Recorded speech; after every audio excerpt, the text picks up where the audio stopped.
In this video, I'm going to show you how to use the continuous photo application on your DragonTouch Vision 3 Pro. So first of all, we're in here. We've got to go to settings, and it usually opens up to this the page that has all of your your video and your camera stuff. So what we're going to do is we're going to slide down to continuous lapse, and we're going to click on that.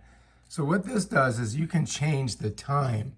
Like I've got it set for every 3 seconds to take a photo, but you could do 10 seconds, you could do 15 seconds, 20, or you could do 30. So if you were just like shooting, let's say, a bird's nest or something like that, you may do it every 10 seconds.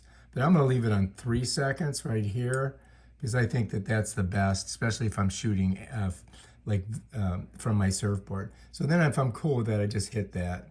Bam. I just hit the X and we're out of it.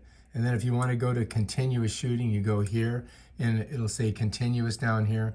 And then when you press this button, it's going to shoot a photo every 3 seconds.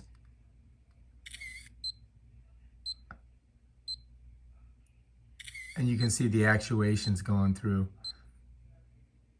And that's it. When you're done, you can just click there and it stops. And I'm going to go here, go back to video, and then let's go ahead and look at those.